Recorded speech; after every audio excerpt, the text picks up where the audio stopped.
Ladies and gentlemen, let's pick up from where we left off last time. I had made an introduction. It was a brief introduction.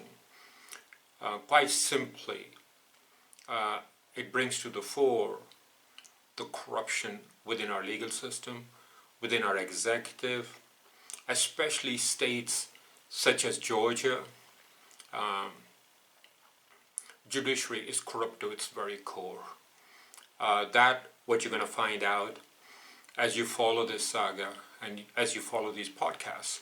And hopefully, I still am hopeful there are people of integrity who will come forward and speak with me. I'm open to criticism. I've taken abuse all my life from all circles, So it's not that I'm afraid of criticism. Many a times I've asked people, please, compliments, save them for somebody who needs them. Not for somebody who deserves them. It's the one who deserves them, they will get them as life goes along. I prefer critique, so I can better myself. That's always been my ethos. Tell me what I did badly. Good things you can see from people's faces, simple acknowledgements, and they're good things. They're good things, acknowledgements, because they make today more bearable and bring hope for tomorrow. So let's follow on from where we left off. This time I'll make a brief introduction. My name is Sohail Nasir Bhatt. I used to work as a mental health rehab specialist. I have walked the corridors of power. I have worked with the homeless. I worked with dual diagnosis, triple diagnosis. I have done some work with when it used to be Prince Charles's Trust in the United Kingdom. Then in Ireland, I worked at various levels, including canvassing for change and working with the Law Reform Commission, third program of law reform. And I met some wonderful people. I met some wonderful people in California. In actual fact, I have met some wonderful people all through my life. Whether it were the streets of San Francisco, where human defecation and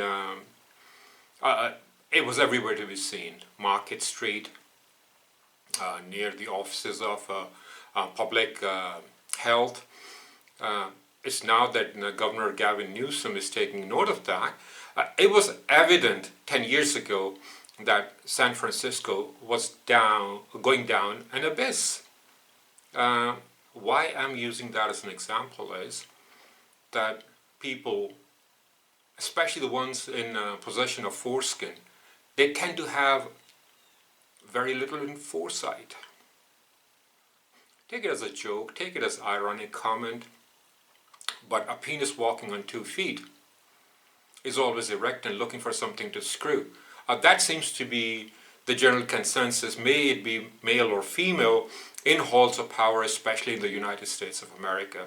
Screw what you can as quickly as you can, for tomorrow may never come.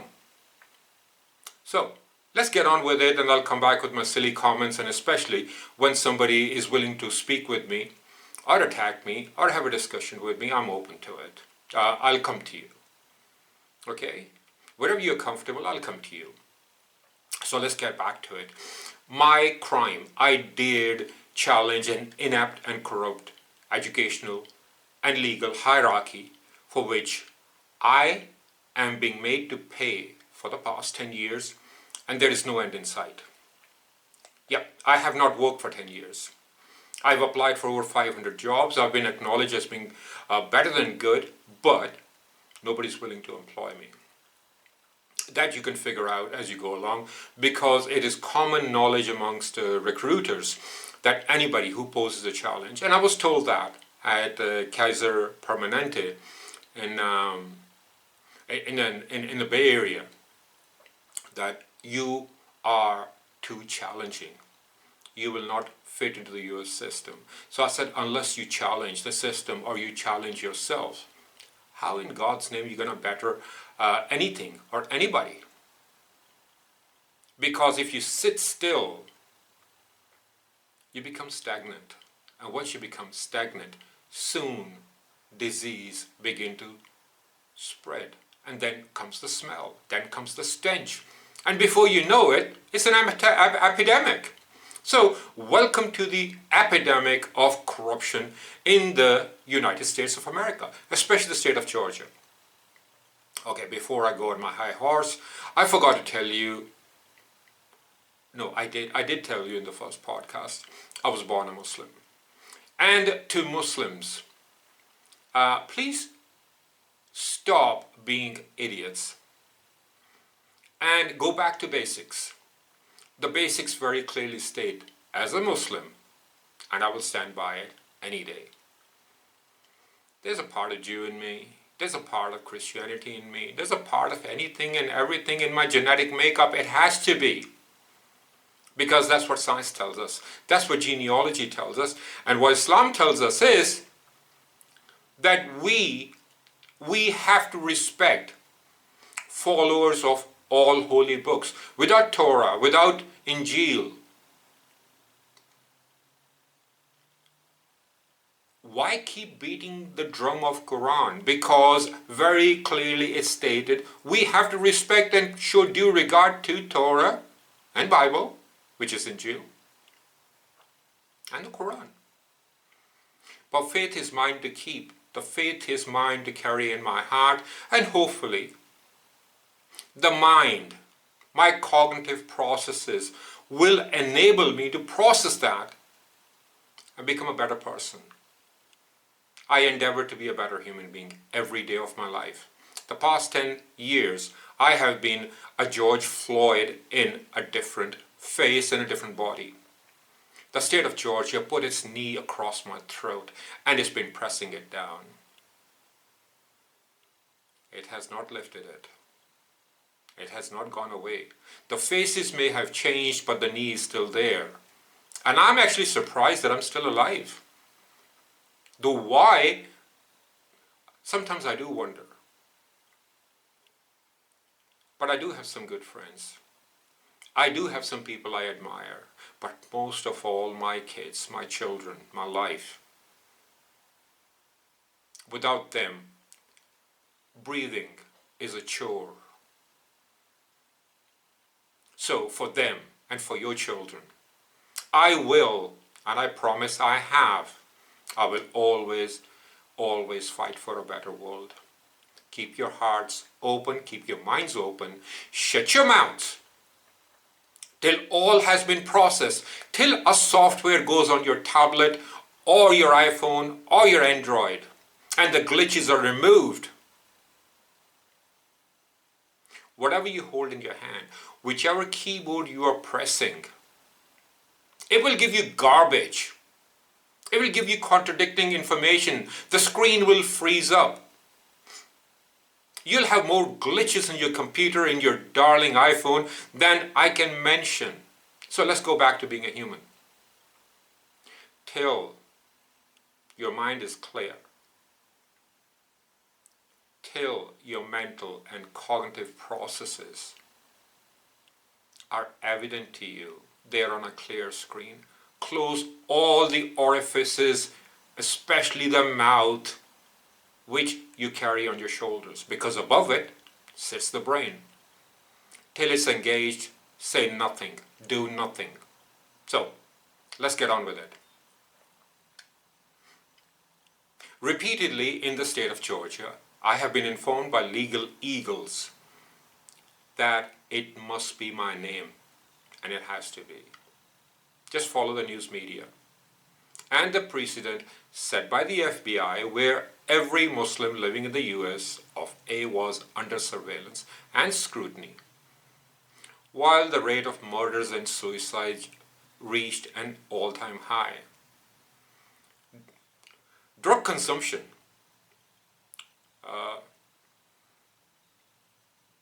What can I say? Go high first, eat later. That seems to be the mantra. Or if you were to follow the reality of life from East Coast to West Coast, that's what's going on. Look at your kids, look at your schools. if you look at the Department of Juvenile Justice, there are kids from elementary school that are being referred to probation involved in drugs consumption or dealing.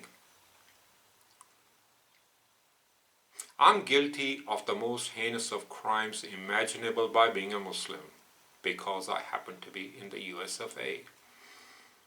Even the vilest of pedophiles from the Catholic Church to the Boy Scout movement have been allowed to avail of legal protections afforded under the state and federal laws, but not me. Why? Well, at the end of the series of these podcasts, you can be the judge and jury. Just enjoy the ride. It's going to be rickety, it's going to be bumpy, there may be some humor in there, may it be dark humor. Just enjoy the saga. And be proud of being an American, where you stand by, sit on an ass, let it spread sideways, and waddle along in life, real, imaginary, and in aspiration. President B-Day and Sun Hunter are forever in the news, and seldom for good reason or deeds, but have legal protection. And Hunter can afford a life of opulence without being good at anything or being qualified at anything specific and or worthwhile. But they have rights. It appears that it must be a privilege because the privilege has repeatedly been denied to me by the US legal system. From the state superior court to the Court of Appeals to the state Supreme Court to the US Supreme Court. If you were to follow the law and the legal system, from the day I met with the Georgia Composite Board for licensure of professional counselors, social workers, and marriage and family therapists, every day from there on became a lie. The wide sensitivity, which I was made aware of, but I did not know the extreme till it happened to me, as to how one human can simply put a noose around the neck of an innocent human being, hang them from the tree, clean themselves up, and go to church and recite from the Bible. Now I'm beginning to become aware. I said I'm beginning to become aware of how humans are capable of doing that. Each and every time President Biden opens his mouth and pontificates to China, he fails to admit that it is the USA and its Islamophobia that is prevalent and not the Chinese being abhorrent. In the realm of the US, this is a daily occurrence. And White House regularly points a finger of blame at everyone but itself. Even one of pious President Obama's former aide has been arrested for being an abusive, an aggressive bully in public, and for being an Islamophobe, where he was on a daily basis going around and abusing a vendor who was trying to earn a living. Morning, noon, and night he was working from a food cart to face the abuse from this person. And yet, I am guilty of what? That I dared challenge an egregiously corrupt executive and the US legal system? That's exactly what happened. As you will see, you will deduce, and no matter how low your level of intellect, there is no conclusion but that from the evidence on hand and provided, guilt is all over the executive of the state of Georgia and even the United States Congress. I have had the privilege of being in the company of legal royalty such as former Chief Justice of the Supreme Court of Ireland, Madam Justice Catherine McGuinness, former Chief Justice of the UK Supreme Court, Baroness Hale of Richmond, and Justice Kirby of the Australian High Court, to name but a few, who concurred without reservation that United States does not have a true legal system, but a hodgepodge of something that cannot be under any circumstances described as a legal system.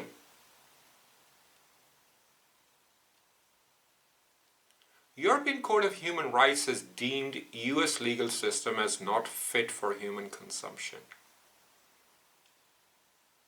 because the penal system abuses the very basic human rights granted to a human being, especially innocent till proven guilty.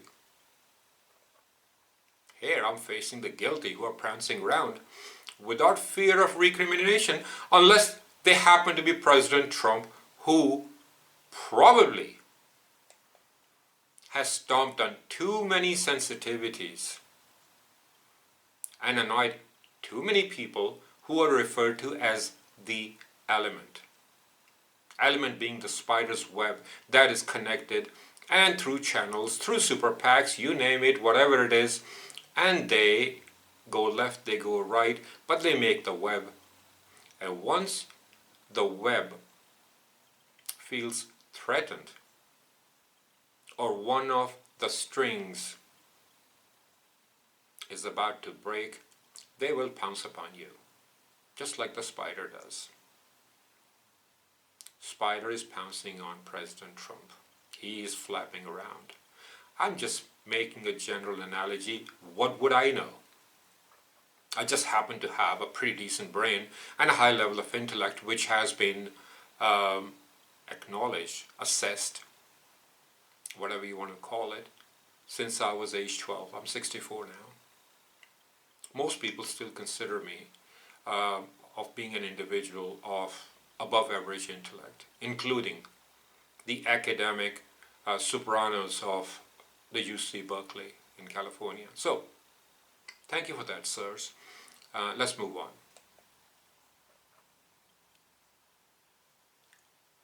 Here, repeatedly, I have been treated worse than any criminal. I've committed no crime. Someone needs to answer why. Every time I go asking a question, the doors are slammed in my face. I do not have any rights. Let's get rid of this bullshit. US citizen constitutional rights. They are a privilege. At least President Trump was right about that. It's a privilege to be living in this country. What he failed to add was, you have to be rich and resourceful and connected.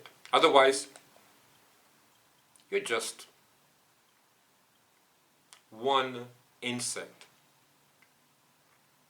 dodging, stomping oncoming feet. American dream is long dead. The new American dream as being propagated is not coming to America. It is leaving America. I did not make this up. Go and read your press. The incumbent governor, Brian Kemp, the Attorney General, Chris Carr, and their offices, among others, I am accusing of the same. They all need to be investigated alongside the judiciary. Why? You name the law, they broke it. Well, they've been doing that for 200 years and more. Now they just do it quietly. DOJ has done nothing. I've been to the FBI. I have made representations to the DOJ through the offices of senators John Ossoff and Senators Warnock. Nothing. Zilch. Nada. Senator Ossoff's office does not even answer my calls. They refuse to return my calls. They are the very same who said they will pursue till the justice is done. I have emails. Senator Warnock's office keeps informing me every time I call that they are in constant touch. Nothing has happened. I'm still without a job. I do not have a cent to my name. If my wife were not working, we won't have food to eat, bills to pay. I'm not going to go into my sorry saga. I'm going to keep focused on what this scum has been doing. And the word repeatedly will come to mind. Scum. They are the scum of the earth. They harmed hundreds and thousands, if not millions. And they left them hanging from trees while they went to the church, tipping their hats at their fellow esteemed US citizens. Because they own this country, they own this land. Everybody else is a transplant. God dropped whiteface on this continent. The truth being, you are the transplants. Your fellow Europeans, they could not wait to get rid of you. Thank God other races are joining up, but this is a mess. It's imploding. And the system that I have come across, there are no safeguards. Not for an individual,